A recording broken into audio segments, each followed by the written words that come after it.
Hello friends, welcome to the channel. Writing and printing paper क्या होता है, आज के इस वीडियो में हम डिटेल में जानेंगे।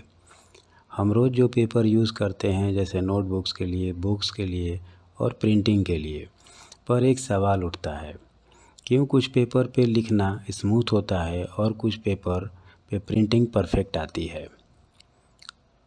तो कहने का मतलब ये है कि पेपर रैंडम नहीं बनता, हर राइटिंग और प्रिंटिंग पेपर कैलकुलेट करके बनाया जाता है।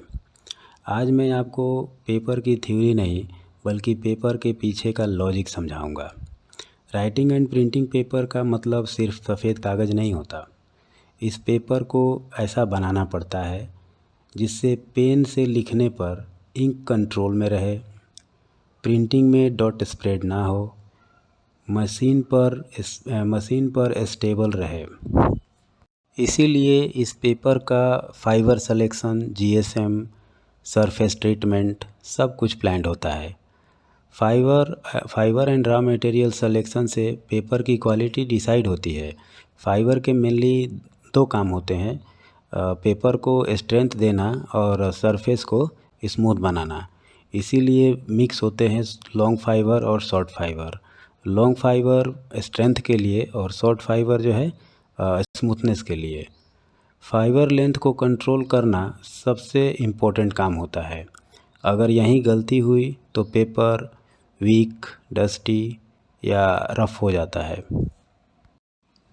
पेपर मशीन पर सिर्फ शीट नहीं बनती, प्रॉपर्टीज़ भी डिसाइड किए जाते हैं। जैसे रिफाइनिंग, ज़्यादा रिफाइन मतलब स्मूथ बट वीक पेपर, और कम रिफाइनिंग मतलब स्ट्रॉन्ग बट रफ पेपर। और फिर नेक्स्ट सेक्शन में, जैसे प्रेस सेक्शन में बल्क कंट्रोल किया जाता है, और उसके आगे वाले सेक्शन में जो ड्रायर सेक्शन होता है उसमें मॉइस्चर डिसाइड होता है। राइटिंग पेपर के लिए मॉइस्चर बैलेंस बहुत इम्पोर्टेंट होता है। पेपर कर्ल या वेव करने लगता है। तो अब बात करते हैं जीएसएम और बल्क के रियल रिलेशन का। बहुत लोग जीएसएम देखते हैं, पर इंडस्ट्री बल्क भी देखती है। सेम जीएसएम पर अलग अलग थिकनेस आना, इस डिफरेंस को बल्क कहते हैं। ज़्यादा बल्क का मतलब पेपर मोटा फील होगा, कम बल्क का मतलब पेपर हार्ड लगेगा। अच्छा राइटिंग पेपर के लिए मीडियम जीएसएम और बैलेंस्ड बल्क होना चाहिए। इसीलिए नोटबुक्स पेपर और कॉपियर पेपर सेम जीएसएम में भी अलग अलग फील देते हैं। तो अब बात करते हैं कुछ और इम्पोर्टेंट फैक्टर की, जैसे surface, sizing, ink behaviour. Actually यहीं से राइटिंग वर्सेस प्रिंटिंग का डिफरेंस स्टार्ट होता है। राइटिंग के लिए सरफेस ज़्यादा क्लोज नहीं होना चाहिए, इंक ऑब्जर्व हो पर स्प्रेड ना हो। और प्रिंटिंग के लिए सरफेस थोड़ा टाइट होना चाहिए, इंक पेपर के ऊपर ही बैठती है। इंटरनल साइजिंग और सरफेस साइजिंग इंक को कंट्रोल करते हैं। साइजिंग गलत हुई तो फिदरिंग, ब्लोटिंग एंड घोस्टिंग जैसे प्रॉब्लम आते हैं।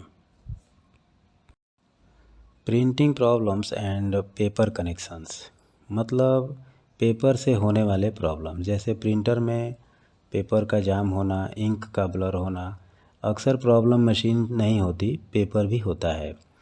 ज़्यादा मॉइस्चर पेपर को कर्ल करता है, कम मॉइस्चर पेपर में स्टैटिक्स क्रिएट करता है।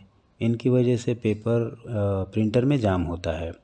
सरफेस रफ हो तो पुअर प्रिंटिंग होती है। इसीलिए प्रिंटिंग पेपर मशीन फ्रेंडली बनाया जाता है। मॉडर्न राइटिंग प्रिंटिंग इंडस्ट्री आज फोकस्ड है रिसाइकल कंटेंट, कम केमिकल, एनर्जी एफिशिएंट मशीन्स पे। क्वालिटी को मेंटेन करते हुए एनवायरनमेंट सेफ बनाना सबसे बड़ा चैलेंज है। राइटिंग एंड प्रिंटिंग पेपर कोई सिंपल कागज़ नहीं है, ये एक इंजीनियरिंग प्रोडक्ट है। हर सीट के पीछे डीप साइंस है। अगर आपको ये वीडियो पसंद आया तो लाइक करें, शेयर करें, चैनल को ज़रूर सब्सक्राइब करें। मिलते हैं नेक्स्ट वीडियो में। Thank you.